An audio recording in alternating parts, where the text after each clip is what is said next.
نشے میں بھی وہ اپنی حد پار کرنے سے گھبرا رہا تھا۔ تھوڑا دور ہو کر وہ نشیلی آواز میں بولا، جبکہ گل رانیہ اس کے دور ہٹنے ہی جھٹکے سے آنکھیں کھول کر اسے دیکھنے لگی، جو دور کھڑا اسے حسرت سے دیکھ رہا تھا۔ ایسی کون سی پریشانی ہے جو تم اس چیز کا سہارا لے رہے ہو؟ وہ اس کی نشیلی آنکھوں میں دیکھتی ہوئی بولی تو وہ اس کے گلابی بری طرح سے لرز رہے ہونٹوں کے قریب تر آیا اور دہکتا ہوا لمس چھوڑ کر دور ہو کر اسے دیکھنے لگا، جو شرم سے سرخ ہو کر غصے سے اسے ہی گھور رہی تھی۔ میری بڑی پریشانی کی وجہ تو گل رانیہ تم پر حق ہونے کے باوجود بھی تمہیں نہ چھونے کی ہے، وہ نم لہجے میں کہتا اچانک ہی اس کے اوپر گرا تو گل رانیہ اس کے بھاری وجود کے نیچے دب سی گئی تھی۔ وہ اس کی گرم سانسوں کو اپنی گردن پر محسوس کرتی شدت سے کانپ اٹھی، جبکہ نشے کی وجہ سے اسے شدت سے خود میں بے انتہا پتہ نہیں کیا کیا بڑبڑانے لگا۔ نور حرم اور ماں مہرہاں کلب میں میرب بے کے دوستوں سے اس کی اصلیت پوچھنے گئی تھی۔ انہیں اپنی باتوں میں الجھانے کی وجہ سے ان دونوں نے بھی مجبوراً ڈرنک کیا تاکہ ان لوگوں کو ان پر شک نہ ہو کہ وہ کلب میں اس نیت سے آئی ہیں۔ وہ اور ماں مہر اور اس کا بھائی سلیمان اسکول کے زمانے سے ایک ساتھ تھے۔ تینوں کی عمر میں فرق ہونے کے باوجود بھی وہ اچھے دوست تھے اور وہ اسکول کے زمانے سے ایک ٹیم کی طرح اسکول میں اپنے دشمنوں سے لڑتے تھے جب بھی کوئی دوست مشکل میں ہوتا تھا۔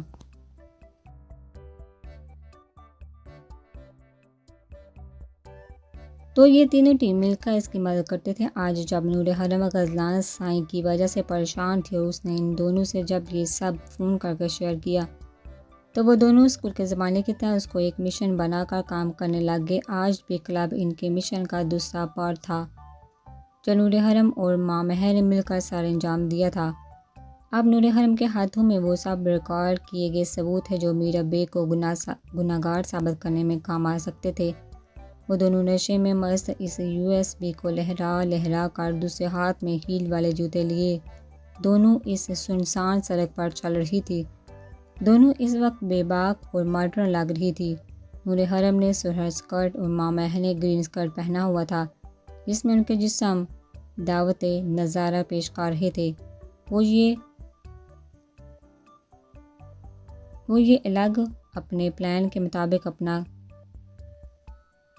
اپنا کر اس کلب میں گئی تھی۔ اب کام ختم ہوتے ہی وہ دونوں سڑک پر پکی شرابیوں کی طرح جھومتی ہوئی گنگناتی ہوئی جا رہی تھی۔ نشے میں ہم ہیں یا یہ رات نشیلا ہے، وہ اور ماں خالی سڑک کے بیچوں بیچ جا کر کھڑی ہو کر اپنے ہاتھ اوپر اٹھائے ہوئے دونوں اپنی نشیلی آواز میں زور زور سے سڑک کے بیچ گانے لگی۔ نہیں یہ رات نشیلا ہے، ماں نے جھومتے ہوئے زور زور سے کہا۔ ماں میری دوست میری بہن ویٹ رکو۔ نور حرم جو زور زور سے گنگنا کر ناچ رہی تھی وہ ماں مہرہاں کو دیکھتی ڈگمگاتے قدموں سے اس کی جانب بڑھی اور اس کے سفید سرخ گالوں کو زور زور سے کھینچنے کے بعد وہ اس کے چہرے کی لمبائی کو ماپنے لگی۔ ماپنے کے بعد وہ اچانک نیچے سڑک کے بیچوں بیچ پاؤں پھیلا کر بیٹھی اور پھر دونوں پیروں کو زور زور سے پٹک کر روتی ہوئی بولی، ماں یہ تمہارا چہرہ اتنا بڑا کیسے ہو سکتا ہے؟ ہاں اب تمہیں تمہارا راجا کیسے بیاہ کر لے جائے گا اپنے ساتھ؟ ارے میری ماں موٹی ہو گئی ہے، اب اسے اس کا راجا نہیں بلکہ اسے ایک کوئی موٹا حلوائی بیاہ کر اپنے ساتھ لے جائے گا۔ ہاں میری معصوم ماں، اب تیرا کیا ہوگا؟ ماں مہرہاں یہ سن کر اس کے ساتھ سڑک کے بیچوں بیچ اس کے ساتھ بیٹھی اور گلا پھاڑ کر رونے لگی۔ دونوں رو رو کر سڑک کو سر پر سوار کر کے بیٹھی ہوئی دکھے تبھی ایک گاڑی ان کے آگے آ کر رکی۔ ماں میری جان میری بہن میری دوست، لگتا ہے تمہارا موٹا حلوائی صنم تمہیں لینے آیا ہے۔ نشے کی وجہ سے نور حرم اٹک اٹک کر رو رو کر ماں کو اپنے گلے لگا کر زور زور سے بولنے لگی۔ ماں بھی اس کے گلے لگ کر بچوں کی طرح رونے لگی۔ نہیں نوری میری بہن مجھے نہیں جانا اس موٹے سانڈ حلوائی کے ساتھ، مجھے بچا لو میری بہن بچا لو۔ ماں مہرہاں کسی کے قدموں کی آواز پر زور سے گلا پھاڑ پھاڑ کر روتے ہوئے نور حرم کو سختی سے پکڑ کر کہنے لگی، ماں تیری دوست ابھی زندہ ہے، دیکھتے ہیں وہ سانڈ حلوائی میرے سانڈ دوست کو کیسے بیاہ کر اپنے ساتھ لے جاتا ہے۔ نور حرم اپنی ازلی جلال پن سے کہتی مہر ماں کو سختی سے غصے لگاتے ہوئے اٹک اٹک کر بولی۔ دوسری طرف غزلان سائیں اور علمداد بھی ڈیرے سے نکل کر حویلی کی جانب تیزی سے بڑھ رہے تھے۔ سامنے وہ لوگوں کو اس سنسان سڑک کے بیچوں بیچ بیٹھے دیکھ علمداد نے گاڑی روکی اور غزلان سائن کے اشارے کا منتظر وہ باہر دیکھنے لگا۔ جب غزلان سائن نے اسے اشارہ کیا تو وہ باہر نکلا اور سڑک کے بیچوں بیچ بیٹھے ان لوگوں کی جانب بڑھنے لگا۔ جیسے جیسے وہ آگے بڑھ رہا تھا اسے سامنے بیٹھے لوگوں کے جسم سے پتہ چل رہا تھا کہ وہ دونوں لڑکیاں ہیں۔ علمداد جب ان دونوں کے پاس پہنچا تو سامنے شاہ بی بی کو ایک 19 سالہ لڑکی کے ساتھ اس نے اسے جس حلیے میں دیکھا تو وہ تیزی سے اپنی نظریں نیچے جھکا کر پیچھے غزلان سائن کی جانب بڑھا جو گاڑی کی پچھلی سیٹ پر بیٹھا اسی کا انتظار کر رہا تھا۔ جب اس نے سارا ماجرا اسے سنایا تو وہ اسے حکم دے کر خود بھی گاڑی سے باہر نکلا۔ نورے یہ سب کیا ہے اور یہ لڑکی کون ہے اور آپ رات کے اس وقت یہاں کیا کر رہی ہیں؟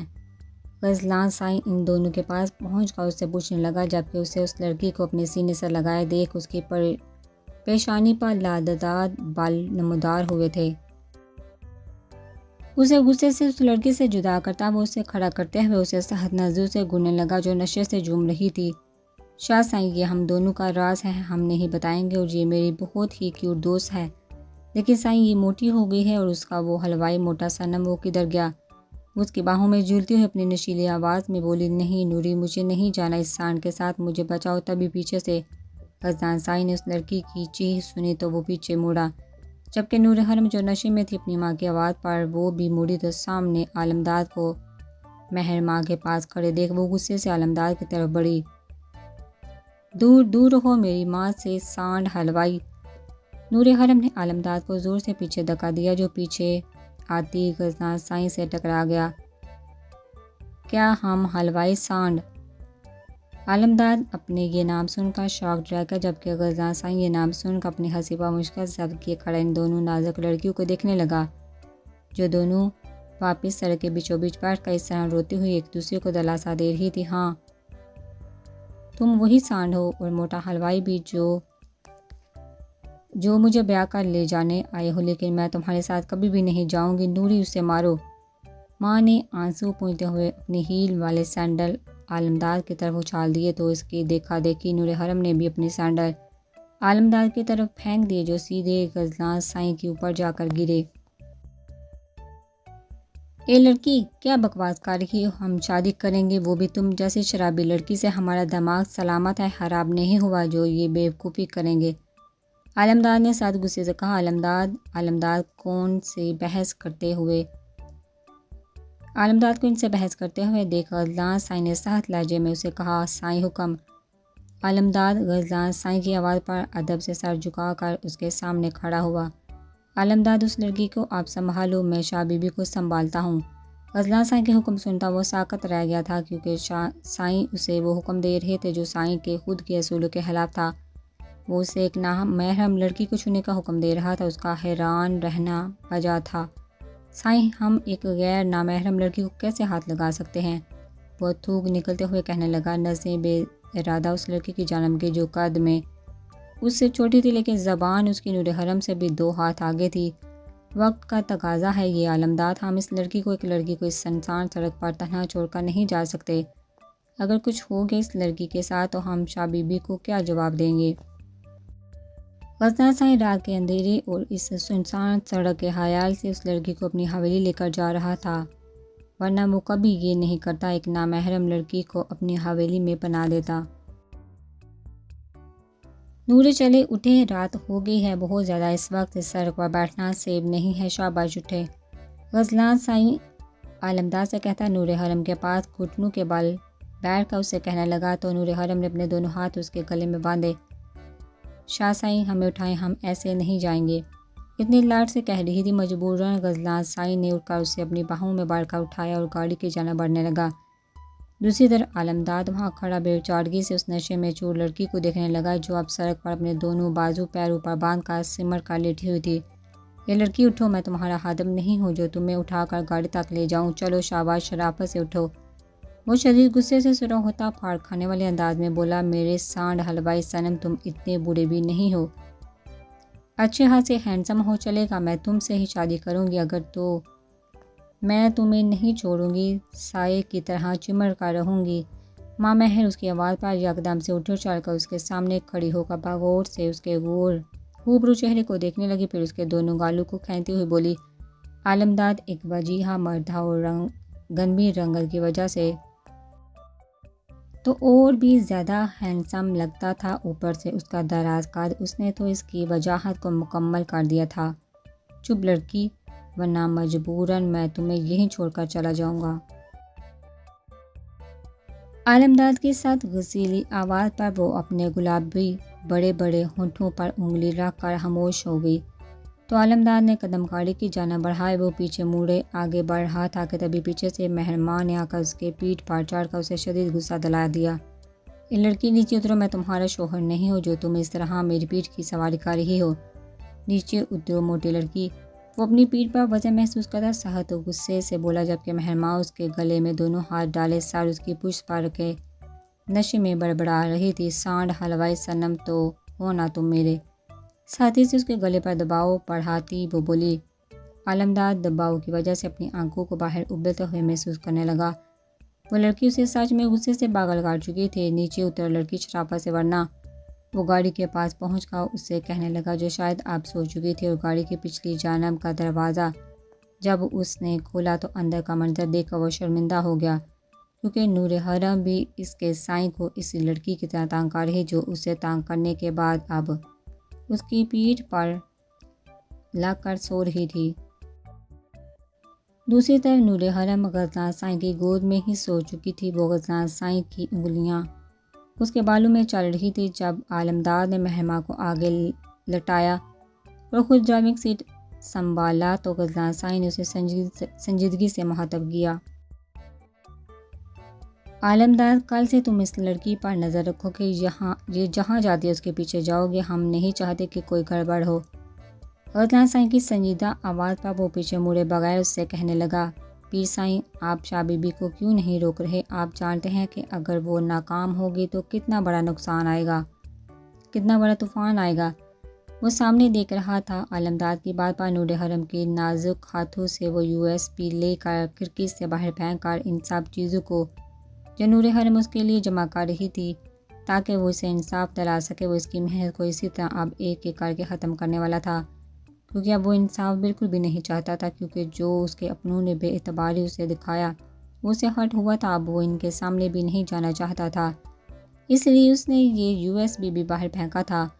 وہ اس کی زلفوں کو پیار سے سنوار رہا تھا۔ نور حرم کی آنکھیں اپنے بالوں پر انگلی کے لمس پر کھولنے لگی تو غزلان شاہ کے ہاتھ ٹھہر گئے اور چہرے پر یکدم سے سختی چھا گیا۔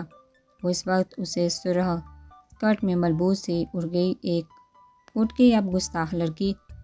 وہ سخت نظروں سے اسے دیکھتا سرد لہجے میں بولا، سوری شاہ سائیں، ہمارا دل بہت چاہ رہا تھا پہلے کی طرح انجوائے کرنے کا۔ نور حرم اپنے کپڑوں کو دیکھنے کے بعد اسے کھسیانی ہنسی ہنس کر دیکھتے کہنے لگی، پہلے کیا آپ شراب بھی پیتی تھی گستاخ لڑکی، اور سڑکوں پر ناچتی بھی تھی، گلا پھاڑ پھاڑ کر گاتی بھی تھی اپنی سہیلی کے ساتھ۔ وہ اس وقت اس کی کلاس لینے کے موڈ میں تھا، جبکہ نور حرم کو اچانک سے اس USB کا خیال آیا تو اس کی باتوں کو نظر انداز کرتے تیزی سے اٹھے اس USB کو بیڈ کے اوپر ڈھونڈنے لگی۔ شاہ سائیں، کل میرے پاس ایک USB تھی، وہ آپ نے دیکھی ہے؟ وہ پریشانی سے اس کو دیکھتی ہوئی پوچھنے لگی۔ ہاں، ہم نے وہ پھینک دیا تھا۔ وہ یکدم سے سنجیدگی سے بولا، کیا آپ نے وہ USB پھینک دیا؟ یہ آپ نے کیا کر دیا؟ ہم نے اتنی محنت سے آپ کی بے گناہی ثابت کرنے کے لیے اتنا ثبوت اکٹھا کیا اور آپ نے وہ اتنی آسانی سے پھینک دیا، کیوں کیا آپ نے ایسا؟ وہ اس کی جانب دیکھتی ہوئی غصے سے آ کر بولی، بھلا وہ اتنی بیوقوفی کیسے کر سکتا تھا؟ وہ کیوں اس نے یہ کیا؟ ہم نہیں چاہتے نورے کہ آپ ہمیں بے گناہ ثابت کرے۔ وہ آرام سے اس کے سر پر دھماکہ کرتا اسے دیکھنے لگا، جو ساکت نظروں سے اسے ہی دیکھ رہی تھی۔ آپ ایسا کیوں نہیں چاہتے؟ آپ کو تو ہم سے بھی بہتر پتہ ہے کہ جو انسان اپنے حق کے لیے آواز نہیں اٹھاتا وہ بہت بڑا گناہ گار ہوتا ہے، پھر آپ ایسا کیوں کر رہے ہیں؟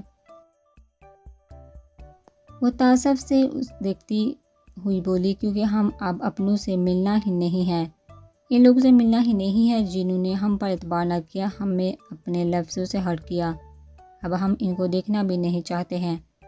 آپ بھی پیچھے ہٹ جائیے نورے، ورنہ آپ کو وہ لوگ نقصان پہنچائیں گے جو ہمیں منظور نہیں ہے۔ آپ کو اگر کچھ ہوا تو ہم مر جائیں گے۔ وہ اسے شانوں سے پکڑ کر درد سے بولا۔ نور حرم اس کے درد بھری آواز پر آنکھوں میں نمی لیے اسے دیکھتی ہوئی نفی میں سر ہلانے لگی، نہیں، ہرگز نہیں، اب ہم بالکل بھی پیچھے نہیں ہٹیں گے، ہمیں اپنے شاہ سائیں کو بے قصور ثابت کرنا ہے، چاہے ہم آپ کو بے قصور ثابت کرتے کرتے مر ہی کیوں نہ جائیں۔ اب ہم کبھی اپنے قدم پیچھے نہیں لے کے جائیں گے۔ وہ سختی سے کہتی اس کے سینے سے لگا، اسے آگے کچھ کہنے سے روک گئی تو وہ بے بسی سے اسے اپنے سے لگا کر خود میں سمونے لگا۔ دستگیر شاہ حویلی میں داخل ہوا تو حویلی کے ملازم کو اتنے زیادہ کام میں مصروف دیکھ وہ حیرت سے اندر حویلی کے بڑے سے ہال میں داخل ہوا۔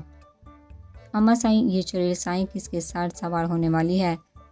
آج حویلی میں جو رونق لگی ہوئی تھی جس سے وہ اس سے انجان تھا، لیکن جب اما سائیں کے روم میں داخل ہوا تو فاطمہ شاہ اپنی کزن کو سرخ چننی میں دیکھ وہ سارا معاملہ سمجھ گیا۔ وہ شرارتاً اما سائیں سے کہنے لگا، فاطمہ شاہ اس سے 2 سال چھوٹی تھی اور سالار شاہ کی چھوٹی بہن تھی۔ عاقب شاہ دوسرے نمبر کے بیٹے تھے۔ پہلے نمبر پر حلیمہ شاہ تھی جو غزلان غنی شاہ کی ماں تھی، جو اس کی پیدائش کے بعد کچھ پیچیدگیوں کی وجہ سے چال بسی تھی۔ تیسرے نمبر پر بہت شاہ تھے جن کے صرف 2 ہی بیٹے تھے، ایک شہریار بہت شاہ اور دوسرا علی بہت شاہ۔ پھر چوتھے نمبر پر عالم شاہ تھے جن کے 2 ہی بچے تھے، ایک دستگیر عالم شاہ اور دوسری بیٹی زینب عالم شاہ۔ ہیں ایک شیطان جو ہماری بچی کو تانگ کرنے کا کوئی موقع ہاتھ سے جانے نہیں دیتا۔ اما سائیں نے اسے دیکھتے ہوئے مانی ہیزی سے کہا، مطلب وہ یہی حویلی میں ہے؟ کیا وہ علی بہت شاہ ہے اما سائیں؟ فاطمہ جو شرم سے نہ جانے کیوں سرخ ہو رہی تھی اس کی موجودگی کی وجہ سے، اور دوسری بات اما سائیں کی باتیں اسے خطے کی طرف اشارہ دینے لگی۔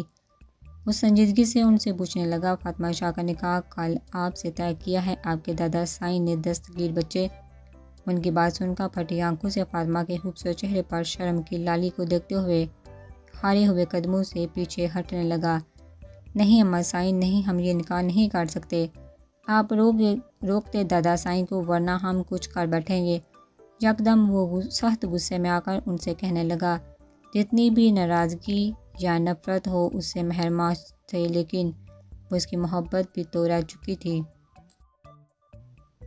وہ بھلا وہ مہر معاشا کے علاوہ کیسے کسی اور کو اپنی زندگی میں جگہ دے سکتا تھا؟